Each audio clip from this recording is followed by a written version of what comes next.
السلام عليكم ورحمة الله وبركاته. معاكم أحمد عمران. النهارده في الفيديو هحكي لكم ازاي ان انا اتعلمت برمجة وايه طريقي ان انا او الطريقة اللي انا اتعلمت بيها برمجة.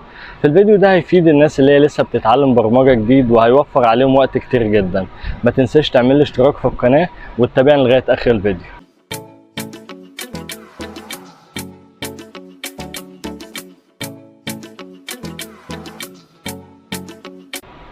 في البداية كده أنا ولا كنت مهندس ولا كان عندي أي خبرة بالتكنولوجيا ولا حتى إن أنا عندي خبرة بالبرمجة.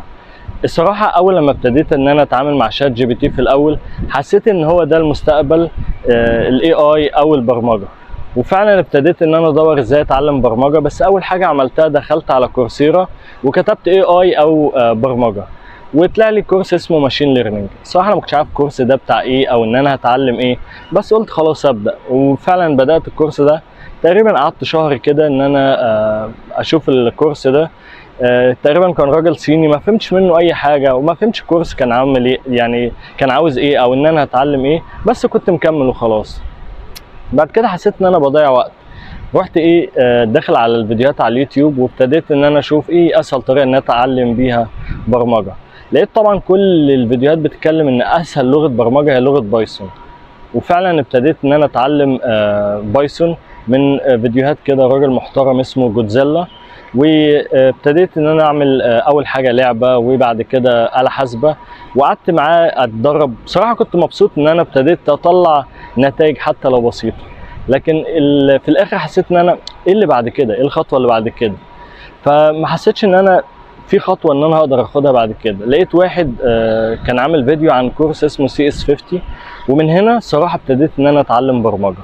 دخلت على كورس CS50. الصراحه اتعلمت منه حاجات كتيره جدا وفادني كتير جدا، وابتديت اعرف يعني ايه الجوريزم ويعني ايه داتا ستراكشر. طبعا هو بيدي انترودكشن بس كورس ممتاز جدا. وبعد ما خلصت الكورس دخلت ابتديت اختار مجال ليا او تراك ليا، واخترت فرونت اند. الصراحه الفرونت اند يعني من الحاجات اللي انا لقيتها سهله جدا، وحتى لو انا ما عنديش باك جراوند في البرمجه هقدر ان انا اتعامل معاه واشتغل بيه. لو انت عاوز تعرف معلومات اكتر عن مجال الفرونت اند وايه الكورسات اللي انا خدتها وازاي ان انا ابتديت وايه سعر الكورسات، ده اللي ان شاء الله هقوله في الفيديو الجاي. ما تنساش تعمل لي اشتراك في القناه عشان تعرف انا خدت الفيديوهات دي اسعارها ايه وفين وبكام. سلام.